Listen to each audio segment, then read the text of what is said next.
monstrosity of a time with Windows and USB devices, something that they should have figured out 12 years ago or more. Somebody give me a level. You really hate to see this happen. People say you that really sarcastically. Do, though. I'm serious. When good settings go bad. Oh no. Oh man. It's dark. Dude, we could do that show. You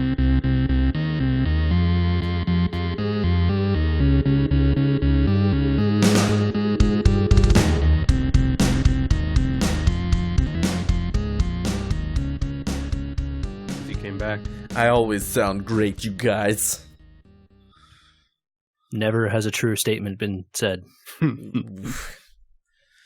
Don't start off a podcast by lying, JJ. What? How dare you? I've been sick enough that we've done this for 3-ish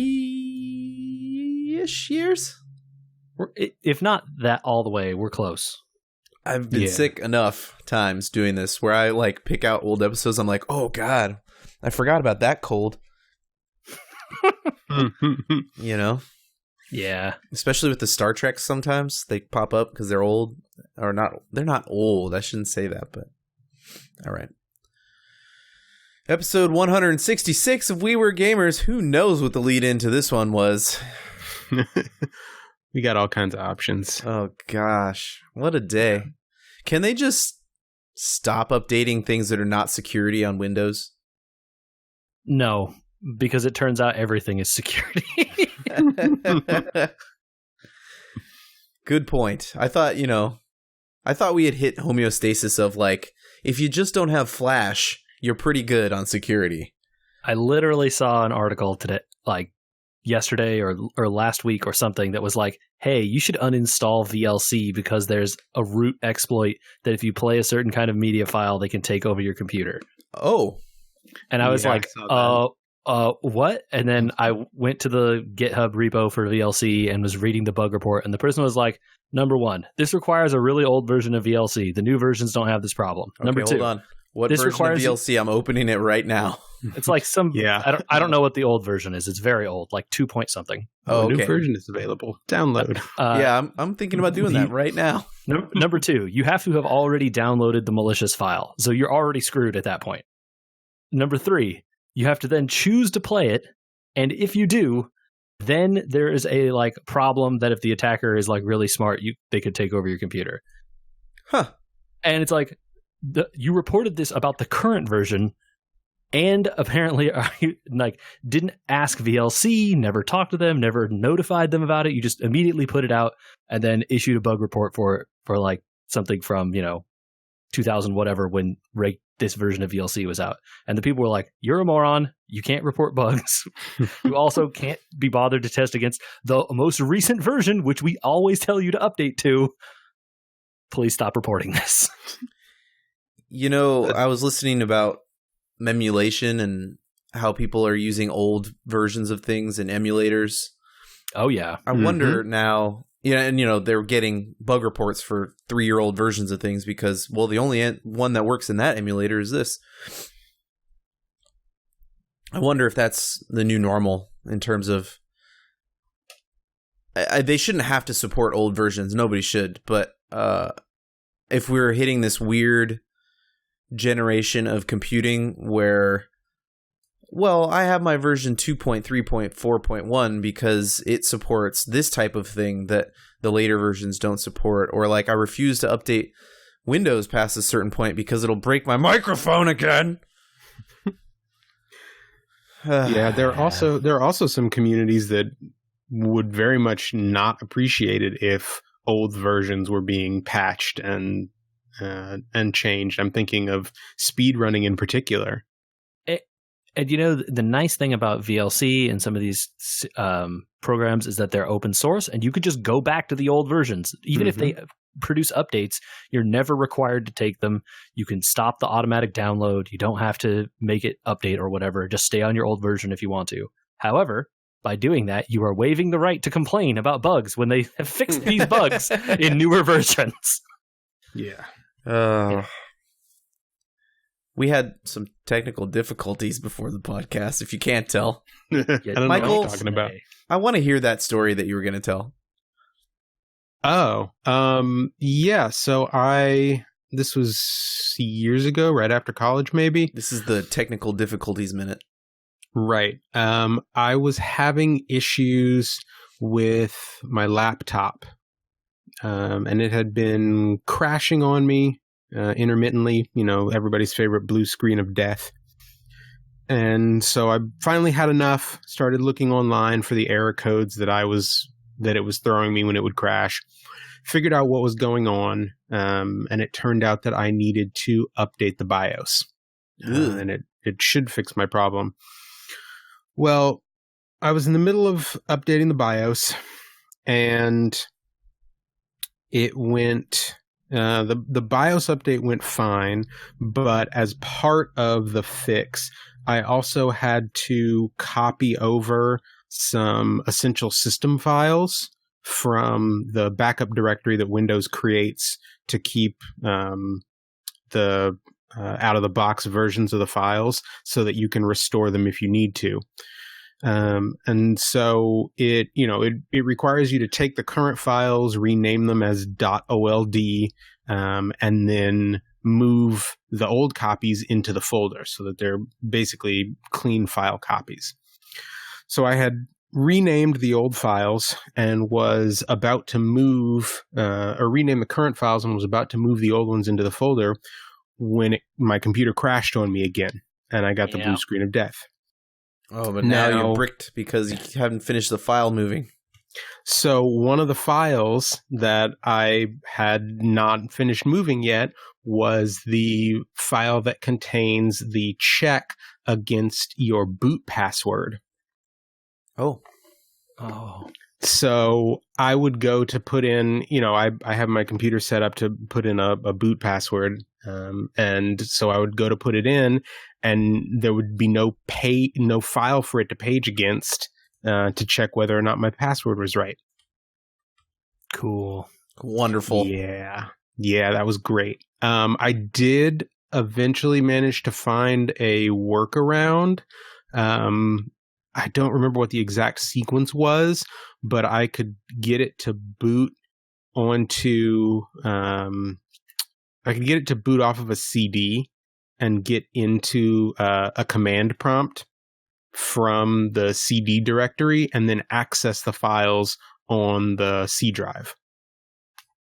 I was just going to say, did someone help you by giving you a USB Linux stick and booting into that and then messing with it at command line? That's basically what you did. I have one of those from previous issues, but I didn't have to go that route this time. I did manage to get into the C drive, and from there I could just page my way into the right directory and copy the files over. Nice. Oof. Wonderful.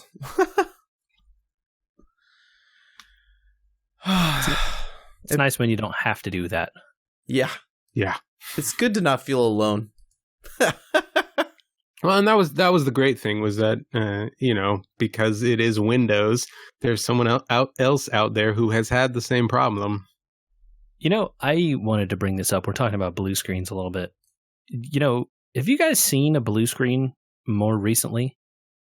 Yes. Like in Windows 10? Yep. Yeah, I actually got one the other day. I have not seen a blue screen in probably 5 years.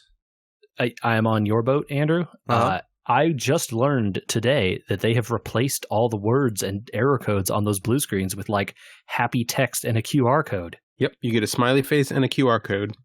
What the hell? A message that says you do get an error code in case you want to look it up, but most of the text just reads, it appears your computer has crashed. We're collecting some data to blah, blah, blah, blah. Your computer will restart in a moment. And then it just has a percentage counter that's counting up to 100.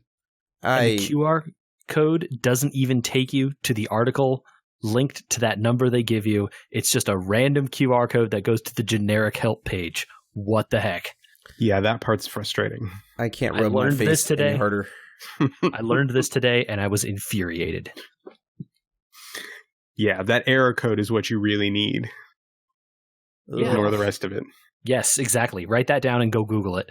Don't even look at their help page. It's useless.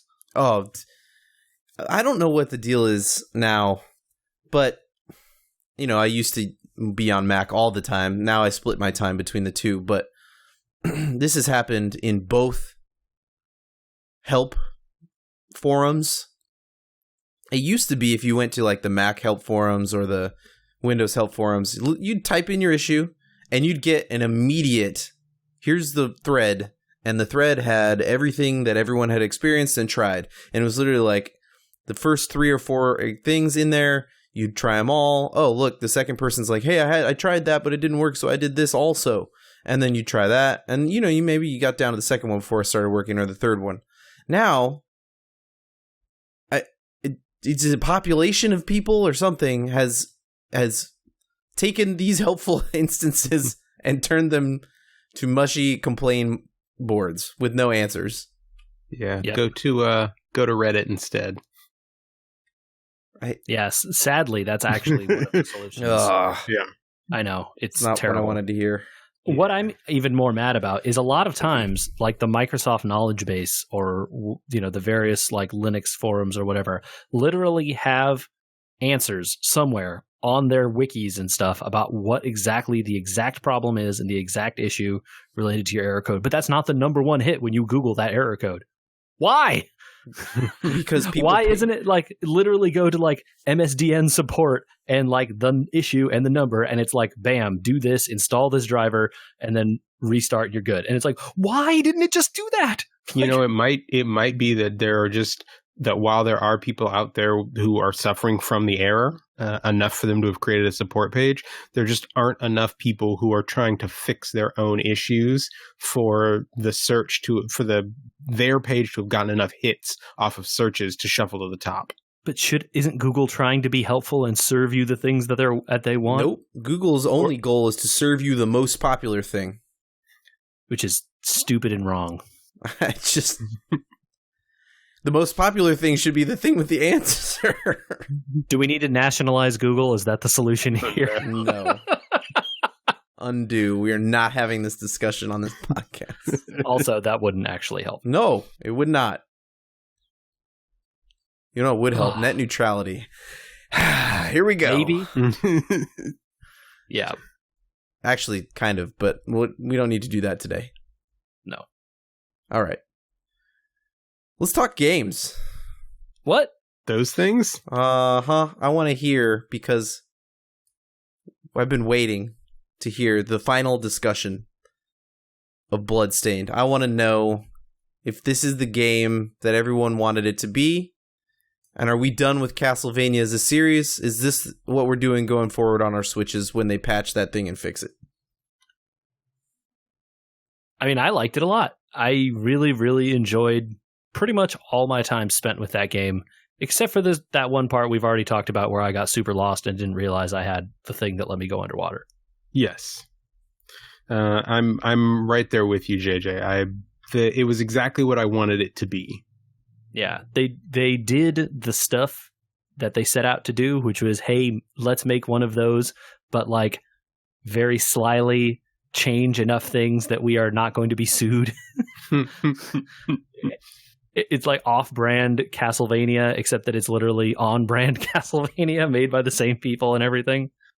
Yeah, it was great. I loved it. Some of the endgame bosses are actually really hard. I had a lot of trouble with the last boss and some of the post-game bosses. I don't know if that was also the case for you, Michael.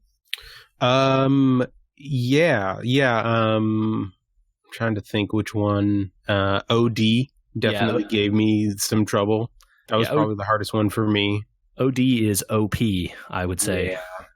And then some of the optional fights, I probably took on a couple of them a little earlier than I should have, and was underleveled, and kind of got wrecked. Yeah, I even had pretty tough time with the last boss the first time the first time I didn't know what the heck was going on, but like I died several times to that boss before I kind of figured out what the thing I was supposed to do was and like how to not get obliterated. Yeah, standing on those floating platforms in the middle. Oh, platforming during a boss fight is hard. No, it's a game with crafting. It's a game with kind of leveling. Like you had powers that you could adjust and level up or whatever, like we were talking about with the swim one. Were there any bosses you ran into where you fall into the pitfall of, well, the creators actually wanted you to level this way and you didn't get the power, or you didn't do the crafting enough or whatever, and now you're stuck, or it's just really hard where it would be easy otherwise? So there's a funny story that just came out in the last week or so about the development of the bosses in the game. I don't know if you saw this, JJ, but there was I don't think it was an actual stated rule, but it was an unwritten rule that any boss that was developed, you had to be able to beat with just the basic dagger equipped. Like, you as the developer, if you were making a boss, you had to be able to beat it with just a dagger. What? So I have heard that before about Symphony of the Night. I did not know that was something they followed for this game. That's very cool if true. Yeah. Yeah, so that's the story that has come out, and I think that if true, that kind of answers your question, Andy, in that it's made so that you can do it with basically any equipment. Huh. And you might need to level up a little bit, but it can be done. Or it's also going to require you to do that loop 800,000 times because the boss has 1,000,000 hit points and your dagger does 5 damage. Sure, yeah. But as long as you knew, I guess. Yeah. I think that's like a super cool thing. I certainly never did that. I think I definitely got to a couple places, especially those last few bosses, where I was like, what if I just went and like farmed a bunch of experience and then got way stronger?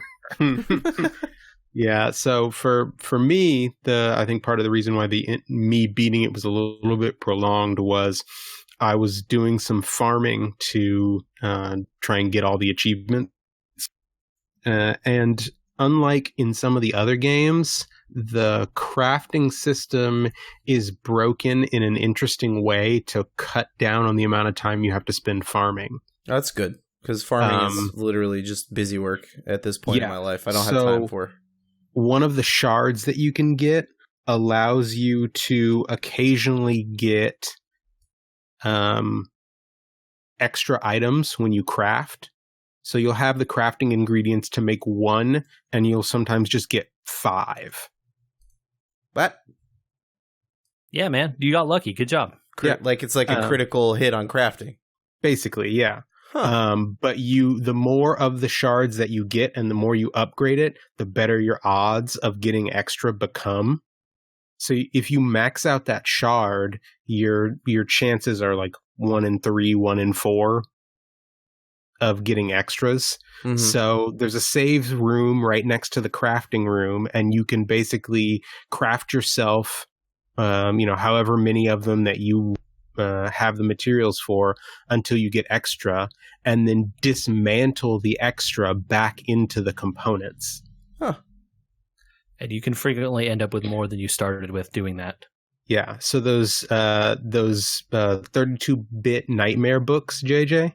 Oh, I got 1 or 2 of them, and then just crafted the same item over and over until I had multiples, and then just broke it down repeatedly until I had enough books for all of the 8-bit coin items. Okay. And it's way faster than, going through the 8-bit nightmare dungeon 1 billion times. Right, and relying on the 4% drop rate. Right. Okay. Yeah, because I absolutely did not want to do that. So I was like, maybe I'm not going to get these last couple trophies here for the do all of this stuff. Yeah, but I like that because it cuts way down on your, okay, I've got to run back here and kill this enemy, 3 dozen times until it drops the 2 things that I need. And especially because you can very easily break all the other systems by leveling up various shards or whatever. It's like, right. Do you need money? What if you got 7,000 gold every 30 seconds? Yeah. Or do you need more shards? What if you leveled up the shard so that you had a 1 in 2 chance of getting a shard? It feels like every time you kill something. Yep. Yeah, there was definitely some thought that went into, if you put a little bit of time into this, it'll save you a lot of time on that. Huh. Are you sick of looking for hidden walls? Yes. What if? Forever, yes. Stop putting them in games. What if we gave you a shard that when you maxed it out, it showed you hidden walls glowing bright green when you got not even super near them? You have a pretty good radius on the... Yeah, you could be pretty far. I'll do that. Yeah. Yeah. The game is good. Nice. So I will definitely play a New Game Plus. Are you both going to try and 100% this thing? So I already, in terms of achievements, I already did. Oh, wow. Yeah, I don't know that I'm going to go back and get the last few shards and items and stuff that I haven't gotten, but I'm still pretty happy with the result overall. When they put out more DLC, I'll probably go back. Yeah. Yeah, because there's a bunch of it coming. Okay. Cool. I have very little to report on my end of gaming because I got a little bit into the Dr. Mario game. Uh-oh. I didn't pay money or anything, not into it like that. But they've Super Nintendofied it in terms of like, oh man, we can't really make people pay money for our games. So, all the quote unquote gatekeeping on doing levels and stuff doesn't really exist. They just sort of send you the time release hearts all the time. So you need a heart to play every level, right? But you get a heart for finishing every level. So if you can one-shot it, you're good to go. Yeah. Or, they send you 5 every day in the mail anyway. So I've got like 25 at this point because I mostly one-shot the levels. Okay. Yep. That seems fine. I don't do much of the versus mode. It's not that much fun after a little while. I don't do the challenge levels because unless you sort of pause break the game by because they're timed, right? They want you to use up the paid stuff to do the challenge levels.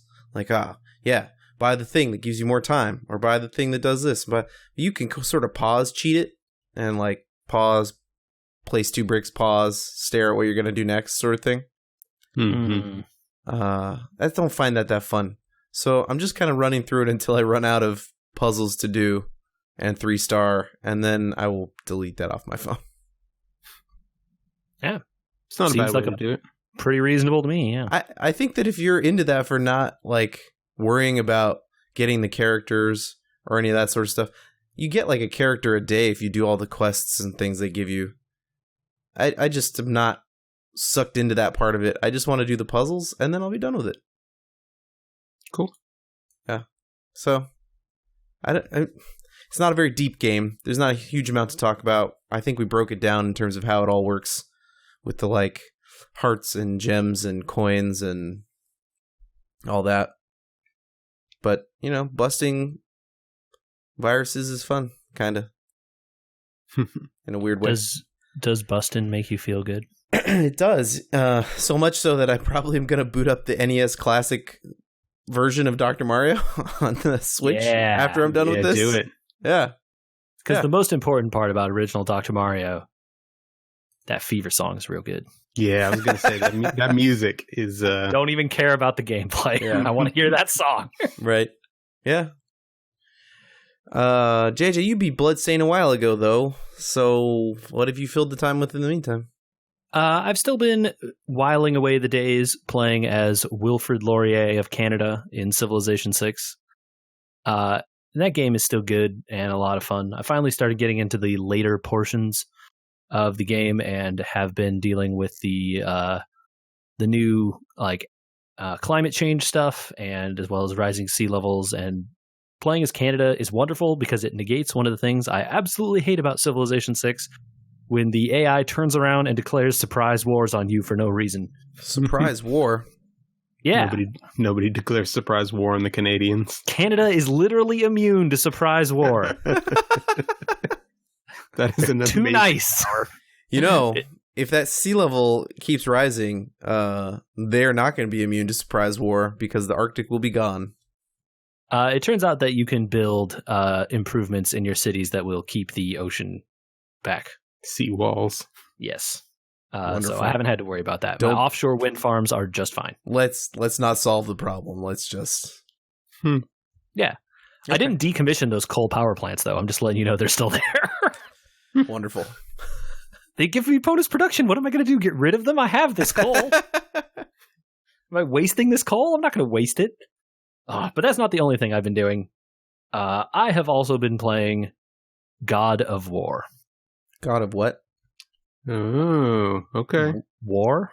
Like, wait, hold on. You don't have a PS4, do you? I do have a PS4. What?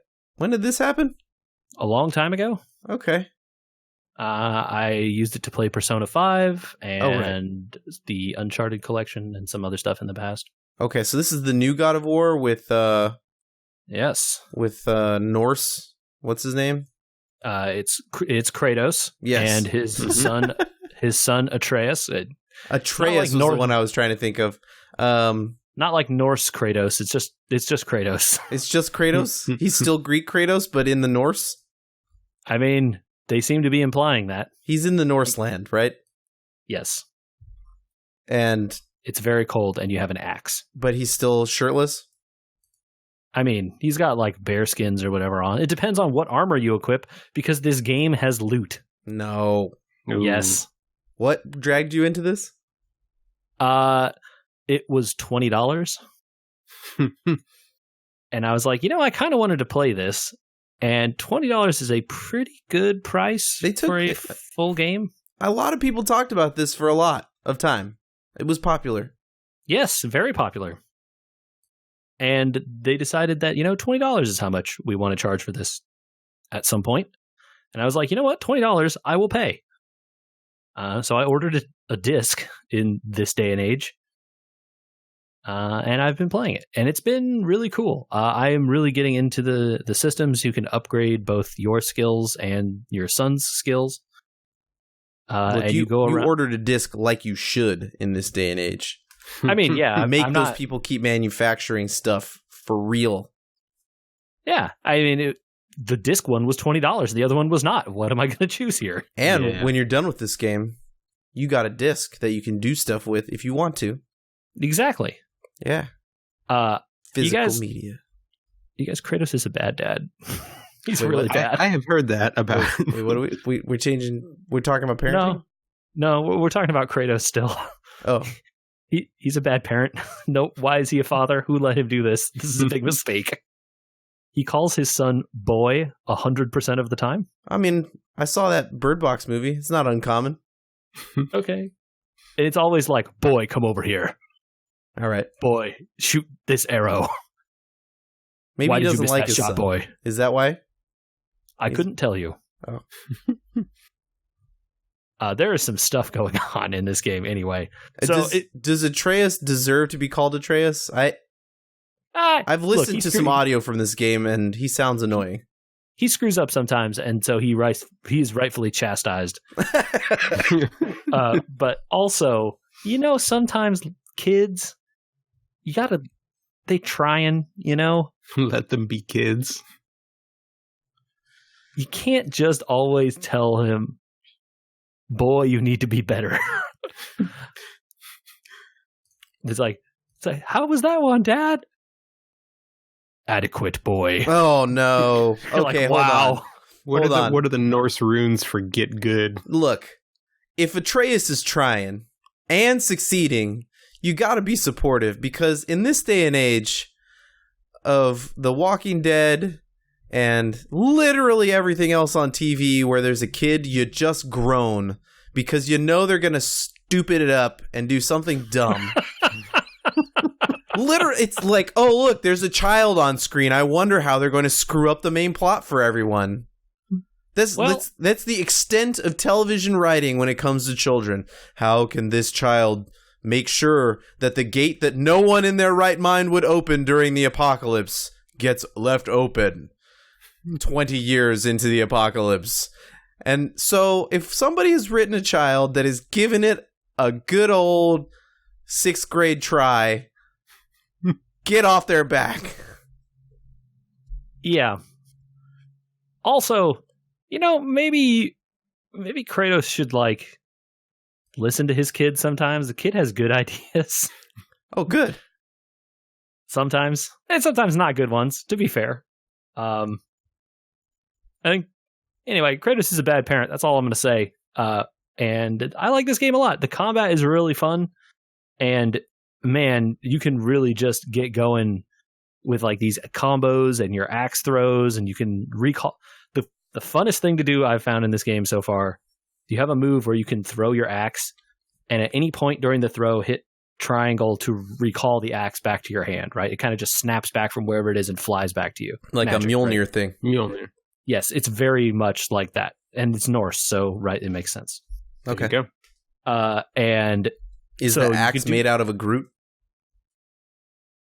I don't know what the wood part of the handle is. They haven't said yet. Oh my god, it's a Groot.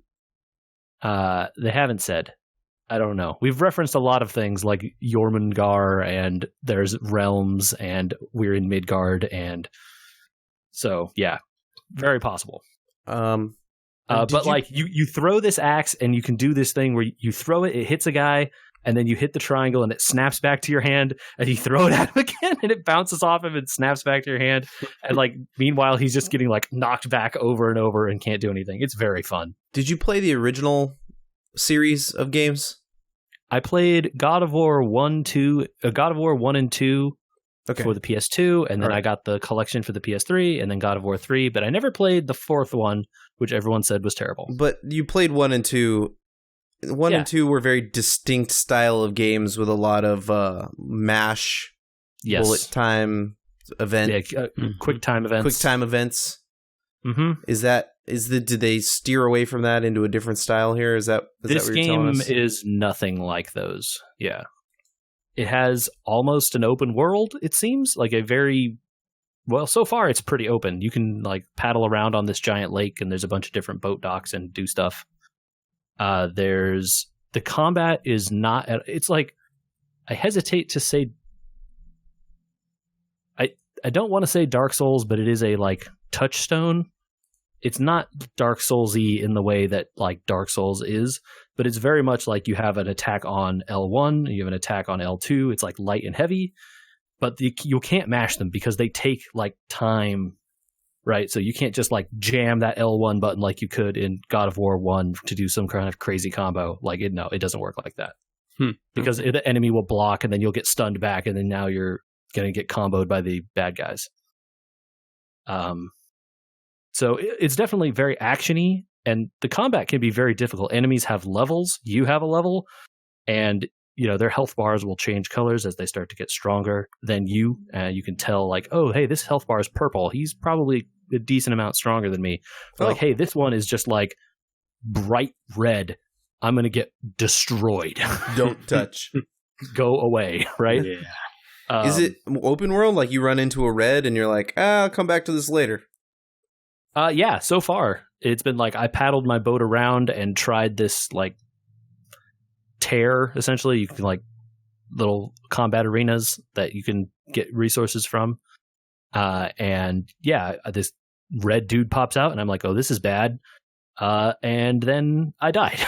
And then I hit the button that said restart from checkpoint. It was before I had opened that tear, and I was like, what if I turned around and did something else? Get back on my boat and go away. Yeah, and so far it seems like I've been able to backtrack and go back to other places if I want. There's a ton of crafting and resources stuff to upgrade your axes and your armor and your boy's armor and his bow and all this stuff. So it seems like it's a pretty like well envisioned system. So I'm really enjoying it so far. All right, lay off Atreus if he's actually trying. Yeah, come on, Kratos, don't be a jerk.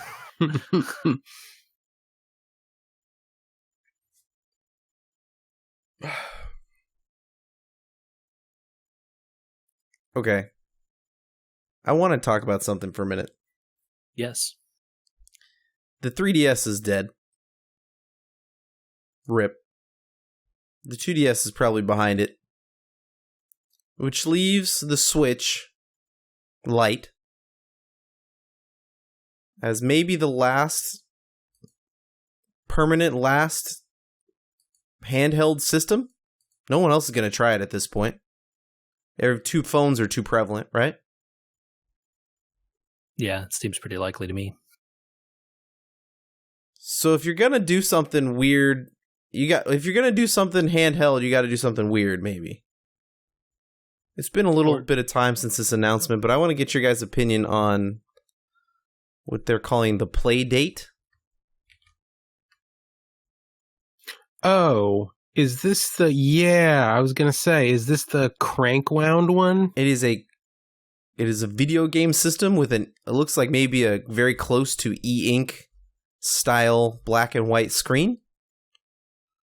Looks smaller than like a Game Boy Color. And it has a crank on the side of it. The crank is a controller, not a battery. Correct. I'm just making sure it's not like crank powered. Yes. To control the game. The games for it come in seasons. It's not like it doesn't have a store, right? You don't go on and like download a game for $1.99 or $2.99 or whatever. The games for it are going to come in seasons of like packs. Like here's 20 new games for $20. 20, like every season or whatever. And it comes with the first season on the system. System's going to cost $150. Ooh. It turns out that making physical things is expensive. It turns out. But this is being done by the people that made Firewatch. The game Firewatch. And a couple other things. Mm-hmm. Oh, it looks like 12 games per season. Price notwithstanding, I'm kind of into this. I think the idea of doing the games as a season is actually an ingenious one, because if you just let people sell their games for $1.99 or $5 or whatever the market would hold, there would be zero people that would ever make games for this thing. 100%. And this way, it guarantees they pay the people up front, obviously, right? They make the games. People can just buy them and get like 12 games or whatever for, $20 or whatever they charge. And then there's like guaranteed to be games because the company that makes the thing is paying the people to make them. And that's like a really smart system guaranteeing the games will come, as opposed to, hey, we're making some weird mini console, guys. Don't you want to sell stuff here? It's like, how many of them did you sell, man? Yeah, I know, right? 7, like even if they sell like 500 of these total, they've already paid people to make games for them. So the 500 people will have stuff to play. So that's like a really smart idea. It seems to me like they're taking the idea of the Nintendo handheld and the semi-closed ecosystem they used to have to like the next level of saying, okay, to combat people's cell phones, to kind of like get people to put them down and play our system, we're going to have to do something weird. There ends up being the crank and the weird screen, the black and white screen that I don't think is backlit. I can't quite tell. But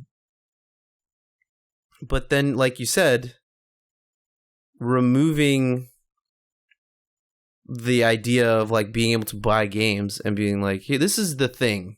Like, it's like owning a Kindle almost, but only, well, Kindle has a subscription now. Yeah, I was going to say, it almost is like a subscription service, right? Every season you pay $20, you get your new little pack of games for your Playdate or what. That's like a fun idea. I hope this succeeds. I find it interesting that they are apparently doing a very limited quantity. They don't give an idea of what that means, but I actually think that part is also super smart. Well, sure, if you're trying to drive business and just sort of slow play out, it's coming back into stock soon, be ready. Yeah, I think the idea is you create it like, hey, yeah, it turns out there aren't that many people who really want a handheld Game Boy-like device. I think this is smaller than a Game Boy. But yes, definitely. On the order of the size of your phone, it seems, from these pictures. I can't really tell. Probably could fit in your pocket with your phone. Probably. If you're a male. Yeah, and you have sizable pockets, that's for sure. And, okay, the market for those people that really want something like that is probably not huge, but I bet those people will be very interested in a new one of those. This reminds me of the early days of Cards Against Humanity. when it was hard to get that game. The game was always selling out, and every time they brought it back, it was like a new version. Although for this, one hopes that like it's not a new version, right? Like you don't want to buy your Playdate, and then the next one's like, and it's $50 cheaper, and there's no more Crank, and you're like, what? Yeah. Yeah, that would be pretty lame. But they may do stuff like what Nintendo is already doing and bringing out a Switch that still has all the Switch capabilities, but just has a better battery and because of, changes in the chips and stuff. Oh yeah, we didn't know that when we were talking about the Switch Lite, but they quietly updated the Switch, Michael. So when you get your Switch, it'll be a quote unquote better version of the Switches that we have. Yep. Yeah, starting straight up next month, I think, in August. Whatever it is, it's not going to be very well like messaged or labeled. So you're going to have to be very careful about if you buy one, make sure you get the updated one rather than the old one. Yeah, at least for a while. Model number. Yeah, check whatever. that stuff. But and to be fair, it's not like Nintendo was the first people to do this either. Sony and Microsoft and all these guys have done this for years. No, and they don't announce it. They just update the chips inside very silently, and it's like, oh, hey, PlayStation's produced after this time all of a sudden are just quieter and run better. They should 1,000% do this all the time. Yes, it makes sense for them business-wise. And so, like, they may do something like that with this, or maybe not, because maybe they just make it in small enough quantities that it's not a big deal. Well, but it also leaves people like myself who, I'm 95, I'm like 90% in when they make the Zelda Switch, right? Like, on getting it. Now I'm 100% in because it'll be better than the Switch I have. Yeah. Yeah, that is true. So it's a smart business move, right? On their part, anyway. Totally. To keep them updated so that you'll... Oh, well, it can still do the stuff that I could do before, but anyway. Yeah. All right, so you guys you're not in the market for this Playdate, probably.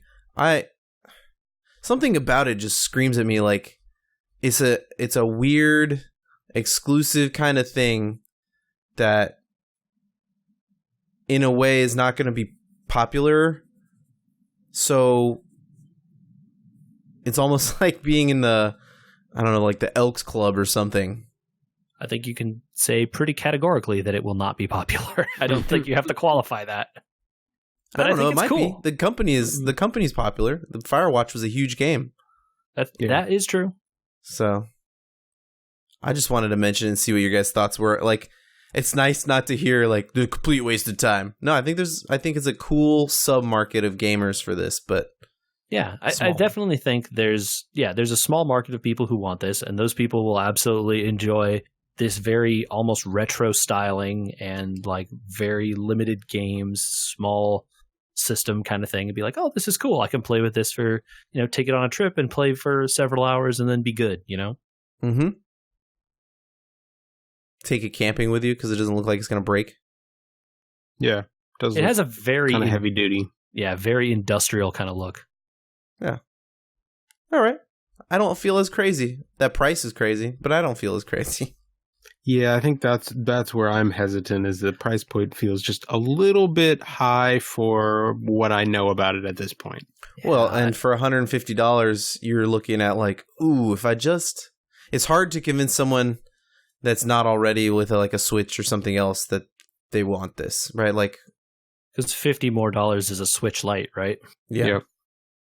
Exactly. That's tough. And, Switch Lite ongoing costs, yada, yada, yada, going to be higher, but also like a lot more game there.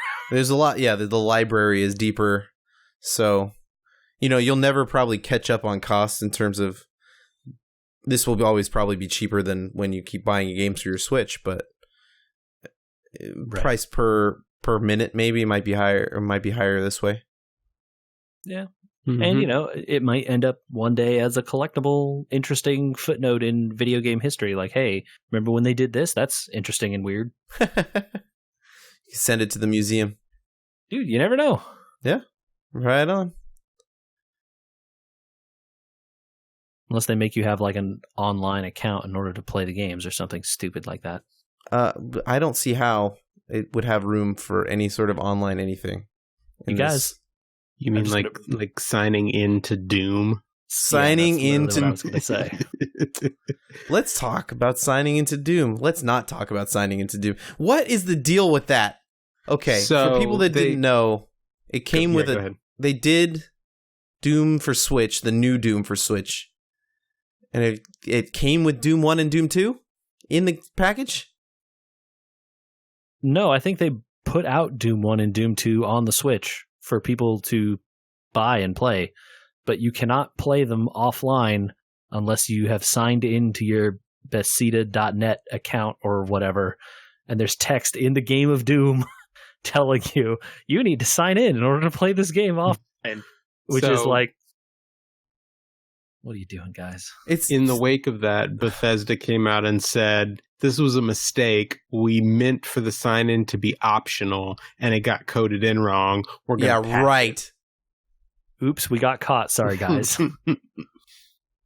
Wow. Because it can't have been coded in wrong. There's no way that it was coded in wrong. Because the message doesn't say like, oh no, your account isn't signed in. Oh no, like, if you've ever made the mistake of downloading iTunes, we're so sorry. I have to use it for something. But if you've ever made the mistake, and if you've doubly ever made the mistake of ever signing in and then signed out of your Apple account, every time you open iTunes, it will be like, hey, don't you want to sign in again? You click the little X. 5 minutes later, don't you want to sign in again? You click the little X, and you can keep going. That's what an optional sign in is. This was, the whole game breaks. It says you must be online in your Bethesda account. Otherwise, you can't play this. That's not a wrong code. Yeah. Come on. It's Doom, you guys. You can play it on your graphing calculator. You don't need to play it on the Switch. I mean, you probably already have it on 2 of your phones, if you know. Yeah, I mean, it's literally on your phone right now. You could go play it.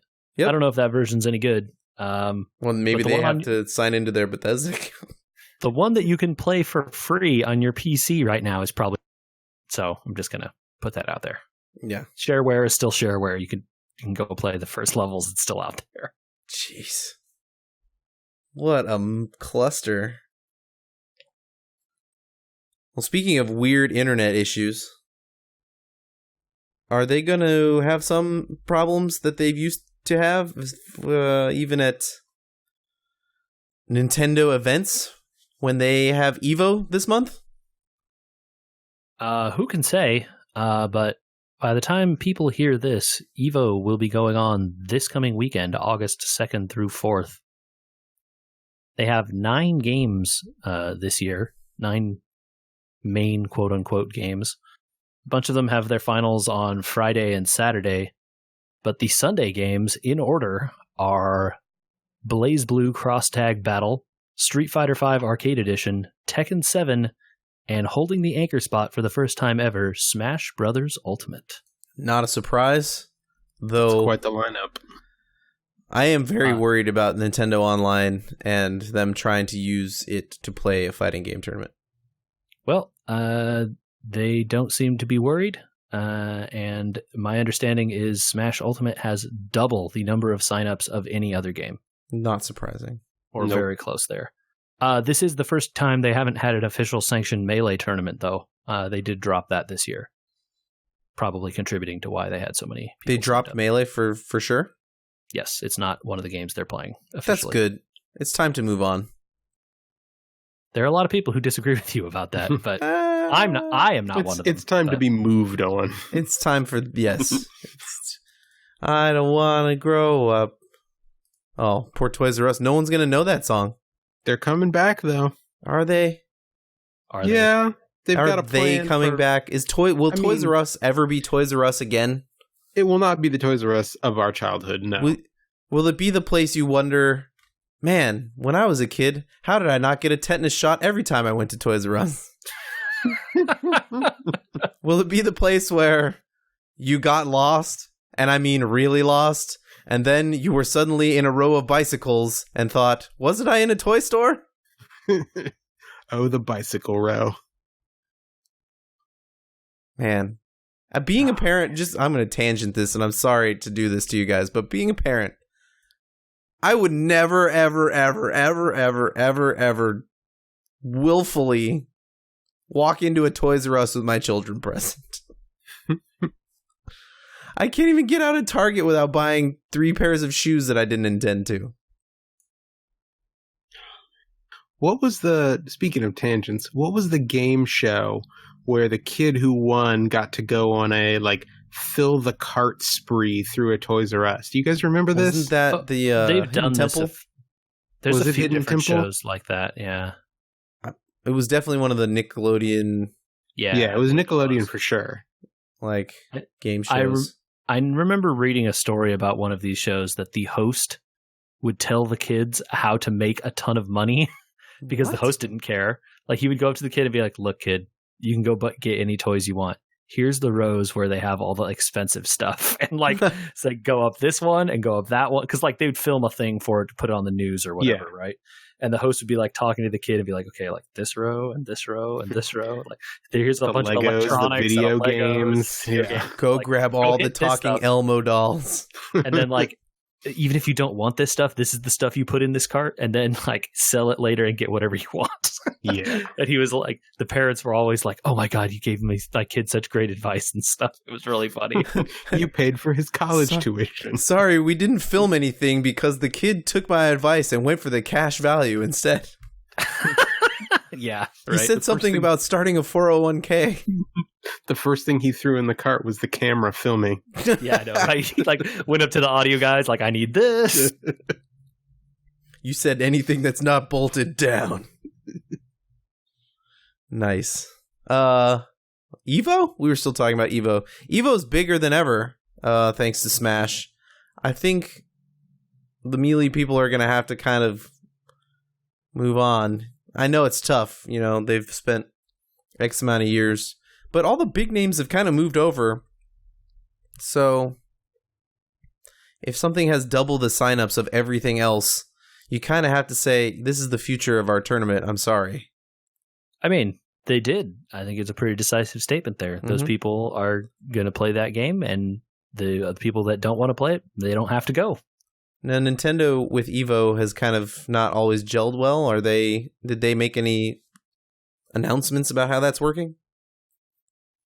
My dude, do you think Nintendo makes announcements about anything related to esports? I think they would just be happy enough knowing that they exist and not sending a cease and desist letter. No, I just mean did EVO like, hey, yes, we worked directly none that with I'm them. aware of. Oh, okay. None that I'm aware of. But I mean, they have it as their final game on the final night on giant screens in the Mandalay Bay. So if Nintendo had a problem with it, they should have spoken up months ago. I wouldn't think they'd have a problem. I think that they want to keep that game going as long. They got 3 more DLCs fighters to coming get out, through. right? Yeah. Yeah, they got DLC to sell. Keep your game alive. I think it's nice because I know that when the Tekken 7 finals are done, I can go to bed. I don't have to stay up late watching the last game. Come on, man! You don't want to see Kirby? Those Smash finals start at 7 p.m., man. That game is not ending until midnight or later. That's West Coast time.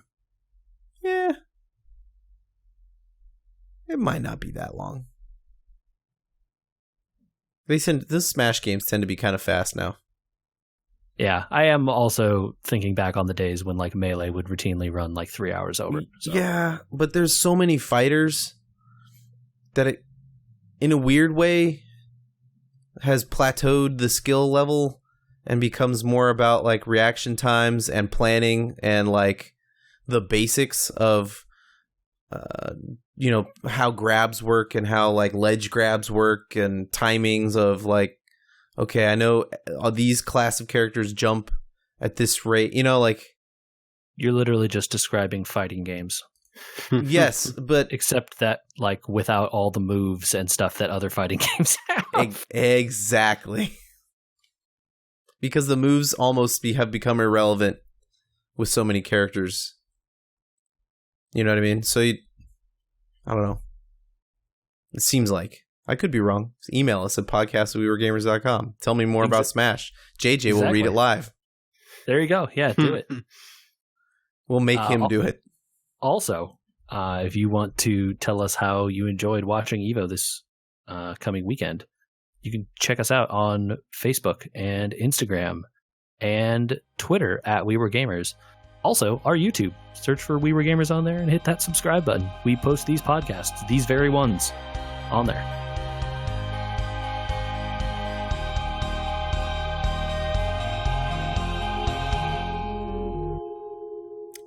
Michael. Yeah, Finish Stranger Things, man. I'm on it. I'm on it. Hopefully we'll have something to talk about this time next week. Okay. So excited. We're done. We're done. Yep. It sucks because the thing to talk about is literally the last episode. I know, dude. I know. We can't say anything. We just gotta wait. We just gotta wait.